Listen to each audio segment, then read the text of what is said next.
오늘의 성경 말씀은 느헤미야 2장 4절로부터 8절까지의 말씀입니다. 느헤미야서 2장 4절로부터 8절까지의 말씀입니다.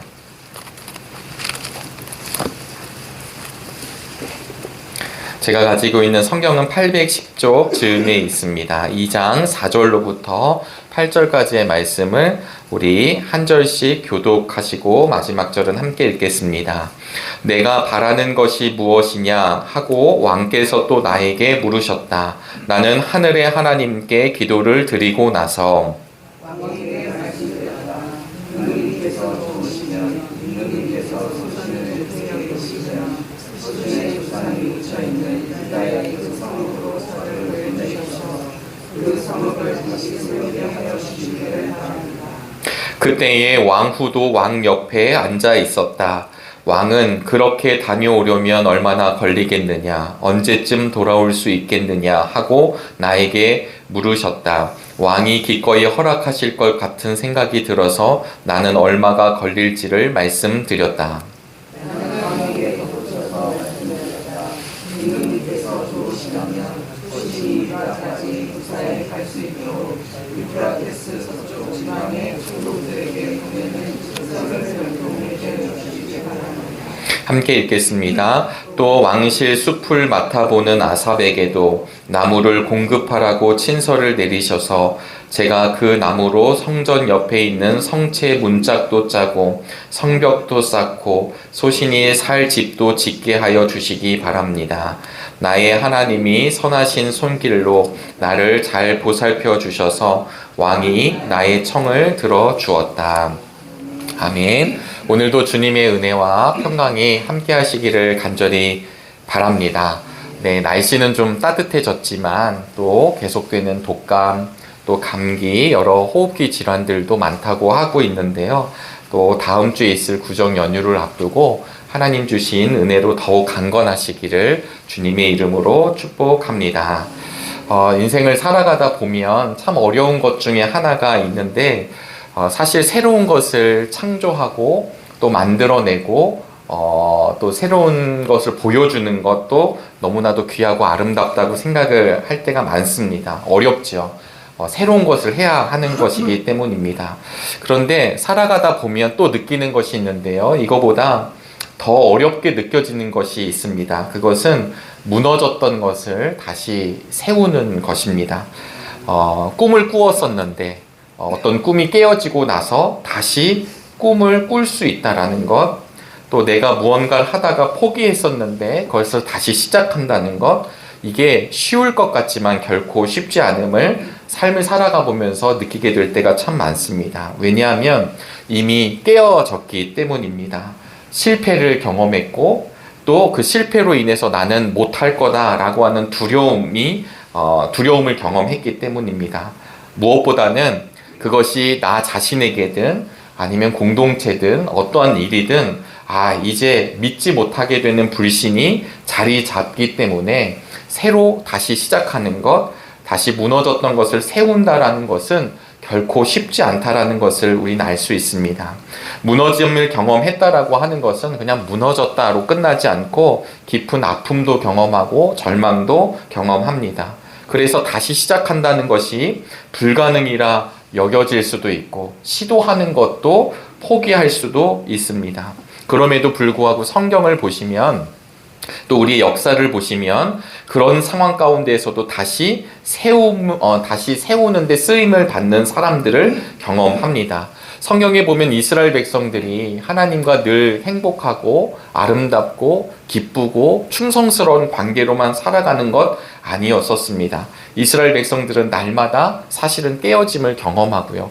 결과적으로는 출애굽할 때도 그러했고 그들이 하나님이 약속하신 가나안 땅에서의 역사도 그러했고 끝내 왕을 세웠지만 이 왕의 역사도 다 무너져 내리는 것으로 결론을 내립니다. 오늘 우리는 느헤미야서를 보고 있는데요. 이 느헤미야는 지금 타국에 있는 사람입니다. 1차, 2차, 3차에 거쳐서 이스라엘 백성들이 다시 이 포로들이 귀환하는 역사가 이루어지게 되는데 이 느헤미야가 3차에서 쓰임을 받게 됩니다. 오늘 저희들은 2장을 읽으셨지만 이 느헤미야를 통해서 우리가 무너져 있었던 것을 다시 세워지는 은혜와 복을 누리시게 되기를 간절히 바랍니다. 하나님은 그때마다 하나님의 위대한 사람들을 사용하시는데요. 특별히 이 느헤미야를 사용하셨던 것을 말씀을 통해 볼 수 있습니다. 오늘 성서 일과는 2장 1절로부터 10절까지의 말씀인데 오늘 저희들은 4절부터 8절까지의 말씀을 함께 읽었습니다. 느헤미야는 예루살렘 성벽이 무너져서 황폐하게 됐다는 소식을 듣게 되는데요. 우리 한 장을 좀 넘겨보시면 1장 4절의 말씀입니다. 1장 4절에 이렇게 기록하고 있습니다. 이 말을 듣고서 나는 주저앉아서 울었다. 나는 슬픔에 잠긴 채로 며칠 동안 금식하면서 하늘의 하나님께 기도하여 아뢰었다. 네, 지금 이 소식은 무엇이냐면 1절, 2절을 통하여서 지금 예루살렘 형편이 좋지 않다라는 것을 지금 3절까지 말씀을 통해 듣게 되는 것입니다. 이럴 때 1장을 보시면 느헤미야가 그렇게 슬픔 가운데 하늘의 하나님께 아뢰면서 이제 5절부터 기도가 시작이 되거든요. 그러면서 제일 먼저 했던 것이 어떤 하나님이신지를 이야기하고 그리고 죄를 고백합니다. 우리 민족의 죄, 그리고 나의 죄, 나의 가정의 죄를 주님께 고백하면서 하나님 이 민족을 긍휼히 여겨달라고 기도를 하게 되죠. 그리고 우리가 아시다시피 느헤미야가 갖고 있었던 직업, 그가 했던 일은 바로 왕에게 술잔을 받들어 올리는 일을 맡아보고 있었습니다. 술잔을 받들어 올린다는 일은요, 예전 성경에서 이제 술 맡은 관원이라고 표현했는데 이게 아무나 왕 옆에 있을 수 없잖아요. 그러니까 지금 이 느헤미야는 그저 황실에서 왕도 모르고 그냥 어쩌다가 이렇게 돌아다니는 일꾼이 아니라 중요할 때마다 왕을 만날 수밖에 없는, 그리고 중요한 직책을 가지고 있고 그리고 믿을 만한 이어야 한다라는 것을 이 자신의 직업을 통해 알려주고 있습니다. 근데 제가 1장을 말씀드린 이유는 자신의 민족의 상황, 예루살렘의 상황을 듣고 난 뒤에 그의 마음 가운데 슬픔이 있었다. 그래서 오늘 2장에서는 저희들이 4절을 보았지만 2장 1절과 2절 말씀을 제가 읽어보도록 하겠습니다. 아닥사스다 왕 20년 니산월에 나는 왕에게 술을 따르는 일을 맡았다. 왕에게 술을 따라 드리는 어느 날 왕께서는 나의 안색이 평소와는 달리 좋지 않은 것을 보시고는 안색이 좋지 않구나, 아픈 것 같지는 않은데 무슨 걱정되는 일이라도 있느냐 하고 물으셨다. 여러분, 지금 이 느헤미야가 사실은 왕 앞에 설 때 자신의 옷도 잘 단정해야 할 것이고 자신의 표정 관리도 잘 해야 하는 사람입니다. 그런데 지금 왕이 너 안색이 좋지 않다라고 묻는 것은 예전 성경에서는 수심, 근심이 있는 것을 이제 티가 나게 된 것이죠. 이런 상황들이 되는 건 사실 쉬운 상황이 아닙니다. 자신의 지금 얼굴도 표정도 사실은 왕 앞에서는 함부로 하면 안 되는 사람이기 때문입니다. 그런데 이 시간 동안 이런 왕의 이야기를 듣고 난 뒤에 오늘 4절에서는 하늘의 하나님께 기도를 또 하고 있습니다. 저는 느헤미야를 보면 느헤미야는 기도의 비밀을 아는 사람이라고 여겨집니다. 그리고 그의 인생은 나중에 느헤미야서를 계속 보시면 그때마다 기도하는 삶을 보여주고 있습니다. 왜냐하면 느헤미야가 이렇게 기도할 수 있었던 이유는 그는 우리 하나님이 어떤 분이신지를 느헤미야가 분명히 알고 있었기 때문입니다. 존 화이트라고 하는 정신의학자가 자신의 책에서 느헤미야를 이렇게 평가한 적이 있었습니다. 느헤미야는 하나님이 자신이 원하는 것을 모두 다 들어주실 수 있는 분이라는 사실을 믿었고 자신이 간구하고 부르짖는 것을 들어주실 분임을 믿었습니다. 하나님이 우리의 기도를 들어주실 수 있는 분, 그리고 그 들어주시는 것을 허락해 주시는 분이라는 것을 믿었다라는 사실입니다. 그래서 1장이 굉장히 소중한데요. 왜냐하면 이 1장에 우리 5절 말씀을 함께 읽어보도록 하겠습니다. 1장 5절 주 하늘의 하나님부터 함께 읽겠습니다. 주 하늘의 하나님, 위대하고 두려운 하나님, 주님을 사랑하는 이들과 세운 언약, 주님의 계명을 지키는 이들과 세운 언약을 지키시며 은혜를 베푸시는 하나님. 여러분, 오늘도 우리가 기도의 자리에 나와왔습니다. 또 날마다 우리 성전뿐만 아니라 내가 처해져 있는 가정이나 직업이나 내 위치에서 늘 기도합니다. 우리가 이렇게 기도할 수 있는 이유는 우리 하나님이 어떤 분이신지를 분명히 아는 사람만이 할 수 있는 것입니다. 위대하고 두려우신 하나님, 크신 하나님이라는 사실, 그리고 언약을 지키시는 하나님이라는 사실입니다. 철로 역정에 보면 크리스찬과 희망이 절망이라는 거인에게 잡히는 때가 있거든요. 이 거인에게 잡히게 된 다음에 의심성의 지하에 딱 갇히게 됩니다. 이때 이 크리스천이 절망하죠. 완전히 이제 빠져나갈 수 없고 매를 맞고 힘들어합니다. 그런데 그때 자기의 허리춤에 열쇠가 있는데 이 열쇠가 약속이었습니다. 그래서 이 약속이라는 열쇠를 가지고 이제 문을 열고 이 의심성에서 나오게 됩니다. 그러니까 이 약속이라는 건 결국은 무엇을 뜻하는 것이었냐면 하나님과의 약속, 하나님께서 우리의 약속을 지켜주신다라는 것입니다. 그리고 긍휼하게 여겨주시는 하나님, 우리에게 은혜를 베풀어 주시는 하나님을 이 느헤미야는 분명하게 믿고 그분 앞에 기도하게 된 것이죠. 1장과 2장의 시간적 간격은 대략 4, 5개월 정도로 보고 있습니다. 예루살렘의 소식을 듣고 이제 기도하기 시작하여서 왕과 지금 대화를 나누는 이 시간을 대략 4개월에서 5개월 정도로 보고 있거든요. 근데 이 시간 동안 느헤미야는 끊임없이 하나님을 향해 기도하고 있습니다. 어떤 기도이냐면 당신의 민족을 붙들어 달라고, 그리고 내가 할 수 있는 일이 무엇인지를 주님 앞에 기다렸던 것입니다. 그러면서 오늘 2장을 읽어보시면 그런 가운데 왕과의 대화가 열리게 되고, 그리고 그런 왕에게 또 이렇게 얼굴이 안 좋아, 힘들어서요 라고 끝날 수 있었던 그 상황 속에서 그가 무엇을 이야기하냐면 자신의 민족을 이야기합니다. 그러니까 4절과 같이 시작되는 것입니다. 내가 바라는 것이 무엇이냐 하고 왕께서 또 나에게 물으셨다. 나는 하늘의 하나님께 기도를 드리고 나서, 이 시간 동안 기도하고 난 뒤에 지금 왕이 물었을 때 또다시 그 잠깐의 시간이지만 기도하면서 자신의 이야기를 펼쳐갑니다. 여러분, 아무런 준비가 되어 있지 않은데 어떻게 5절과 같이 그 이후에 일어나는 일들과 같이 고백할 수 있었을까요? 그가 이 기도의 시간을 보내면서 자신의 감정에 휘둘리지 않고, 또 어쩌면 조바심을 내거나 자신이 얼마든지 왕과 대면할 수 있는 지위와 힘과 능력으로 어떤 작업을 하지 않고 무엇보다 주님을 신뢰하며 그 시간을 간구하였다라는 사실을 기억할 수 있게 되기를 주님의 이름으로 축복합니다. 그것은 나중에 예루살렘에 가서도 이 느헤미야는 기도하는 일을 잃지 않았습니다. 느헤미야의 기도는 결코 자신의 정욕과 자신의 욕심, 그리고 나를 드러내는 일에 사용하지 않고 자신에게 주어진 그 슬픔, 백성을 향한 슬픔, 민족을 향한 슬픔 가운데 있었다라는 사실입니다. 또 말씀을 묵상하면서 또 우리가 한 가지 좀 기억하고 싶은 것이 있는데요. 6절 말씀입니다. 6절 말씀을 함께 읽겠습니다. 그때에 왕후도 왕 옆에 앉아 있었다. 왕은 그렇게 다녀오려면 얼마나 걸리겠느냐, 언제쯤 돌아올 수 있겠느냐 하고 나에게 물으셨다. 왕이 기꺼이 허락하실 것 같은 생각이 들어서 나는 얼마가 걸릴지를 말씀드렸다. 지금 왕과 대화를 하고 있는데 왕후가 또 옆에 있다는 사실을 이 느헤미야서가 알려주고 있습니다.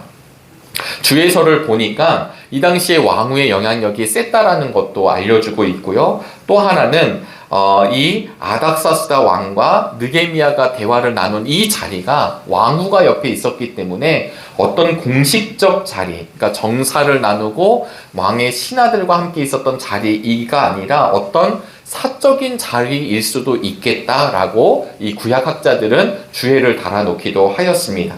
저는 이 이야기를 좀 보면서 이 시간을 통해서 하나님이 왕뿐만 아니라 또 그 뒤에서 이 왕비가 영향력을 발휘하는 왕비의 마음까지도 하나님이 다스리고 계시다라고 하는 것을 저는 보여준다고 여겨집니다. 그러니까 이 이야기는 느헤미야가 그동안에 어떤 사람이었는지를 왕에게도 왕후에게도 느헤미야가 지금 기도했더니 갑자기 관계도 좋지 않았는데 관계가 막 풀어지고 들어주고 하는 것이 아니라 평상시에 하나님을 향해 믿음을 가지고 있었던 느헤미야가 어떤 삶이었는지를 이 6절이 저는 보여준다고 여겨집니다. 또 하나는 이 느헤미야가 이렇게 가겠다라고 이야기했을 때 왕이 이렇게 말합니다. 왕은 그렇게 다녀오려면 얼마나 걸리겠느냐? 언제쯤 돌아오겠느냐? 언제 갈 거야? 라고 묻는 것이 아니라 가면 언제쯤 올 수 있니? 라고 묻는 이 왕의 대답에서 저는 느헤미야가 갖고 있었던 신임을 알 수 있습니다. 그래서 오늘의 본문은 더 우리들에게 소중하다 여겨집니다. 왜냐하면 느헤미야는 기도의 시간을 보내면서도 하나님의 구체적인 계획을 간구하였고요. 그리고 내가 해야 할 목도 알고 있었고, 그리고 왕이 감당해야 할 목도 알고 있었고, 하나님이 하실 일과 하나님을 통해 백성들이 해야 할 일을 무엇인지를 이미 기도하면서 갖고 있었다라고 여겨집니다. 왜냐하면 그 이후에 돌아가서 빠른 시간 안에 성벽을 재건하는 일을 통해 저는 그렇게 묵상이 되어졌습니다. 사랑하는 여러분, 삶의 한 복판에서 우리가 여러 가지 어려운 문제들을 만나고 힘겨운 일들이 있습니다. 개인적인 일들도 있을 것이고요. 가정 안에도 있을 것이고 자녀들에게도 있을 수 있고 내가 다니고 있는 회사나 내 직업 위에도 있을 수 있습니다. 무엇보다도 이 나라를 보면서도 우리는 경험할 수밖에 없습니다. 위기가 있습니다. 어려움이 있습니다. 그래서 어떤 이들은 이것을 그저 탓하고 그저 내 감정의 소용돌이로 삼고 감정을 쏟아내는 일에 나아가는 사람들도 있습니다. 그러나 오히려 이러한 때에 하나님께서는 우리에게 누구를 바라보아야 하는지를 알려주신다라고 저는 믿습니다. 오히려 이 위기라고 생각하는 때, 어려움이라고 생각하는 때가 우리에게 영적인 기회라고 여겨질 수 있게 되기를 축복합니다. 그래서 오히려 이 때가 우리를 붙잡고 계신 주님이 어떤 분이신지를 기억하시고 그분을 향해 다시 내가 돌아앉고 고개를 들고 바라볼 수 있는 믿음이 있게 되시기를 축복합니다. 이 모든 일이 일어난 뒤에 느헤미야는 그래 나는 참 대단한 사람이야 라고 자기를 높였던 것이 아니라 오늘 본문의 마지막 절처럼 나의 하나님이 선하신 손길로 나를 잘 보살펴 주셔서 왕이 나의 청을 들어주었다. 나의 능력이 아니라 내가 믿는 하나님이 이 일을 이끌고 가고 있음을 고백하고 있습니다. 주님의 섭리와 이끄심 모든 것을 믿는 느헤미야는 자신의 이름 느헤미야 이름의 뜻은 하나님께서 위로하신다라는 뜻이라고 여러 번 말씀을 드렸습니다. 재건해야 하는 이스라엘 백성에게 이 느헤미야는 자신의 이름처럼 하나님의 위로하심을 경험케 합니다. 오늘을 살아가는 우리 정릉의 성도님들도 그러한 삶이 되시기를 주님의 이름으로 축복합니다. 이 나라의 혼란함도 또 어지러움도 이 나라뿐만 아니라 세대 간에 좌우 혹은 정당 간에 우리가 보면 볼수록 행복한 것이 아니라 마음이 아픕니다. 뿐만 아니라 우리 개인 사이도 그러한 일이 있습니다. 그러나 하나님은 이러한 때에 다시 믿음의 사람들, 기도하는 사람들, 다시 재건하고 회복시켜야 할 사명이 있는 사람들을 붙드실 줄로 믿습니다. 오늘 그러한 삶의 주인공이 되시기를 주님의 이름으로 축원합니다. 기도하겠습니다. 하나님의 선하신 손길로 우리를 보살펴 주셨다라는 고백이 우리 믿음의 고백이 되도록 인도하여 주시옵소서.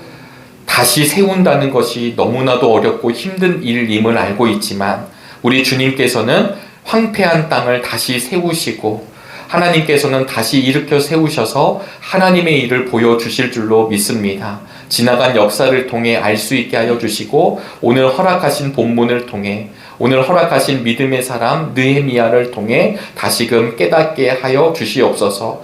부족하고 연약하지만 어떤 하나님이신지를 알고 믿음으로 나아가는 우리들을 통해 하나님의 나라가 다시금 세워질 수 있도록 복 내려 주시옵소서. 특별히 우리 정릉교회를 세워주신 은혜를 감사합니다. 우리 교회를 통해 이루어갈 일을 함께 바라보게 하여 주시옵시고, 기수로 세워주신 담임 목사님 뿐만 아니라 우리 모두가 합력하여 선을 이루는 복된 교회가 되도록 인도하여 주시옵소서. 특별히 오늘은 금요 기도회가 있는 날입니다. 한 주간을 살아가면서 때로 힘이 들고 어려웠지만 다시금 말씀의 자리에 서게 하여 주시옵소서. 선포되는 말씀으로 힘을 얻게 하여 주시고, 함께 부르는 찬양을 통해 고백해 하여 주시며, 기도하는 자리를 통해 하늘의 음성을 듣는 믿음의 시간이 되게 하여 주시옵소서. 하나님, 수술을 앞두고 있는 환우들이 계십니다.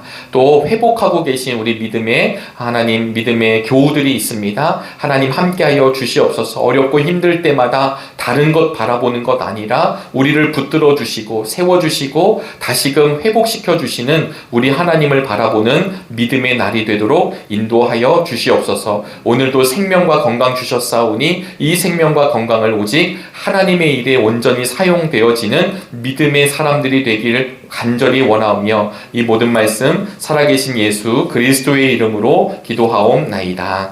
아멘. 하늘에 계신 우리 아버지여, 이름이 거룩히 여김을 받으시오며 나라가 임하시오며 뜻이 하늘에서 이루어진 것 같이 땅에서도 이루어지다. 오늘 우리에게 일용할 양식을 주시옵고, 우리가 우리에게 죄 지은 자를 사하여 준 것 같이 우리의 죄를 사하여 주시옵고, 우리를 시험에 들게 하지 마시옵고 다만 악에서 구하시옵소서. 나라와 권세와 영광이 아버지께 영원히 있사옵나이다. 아멘.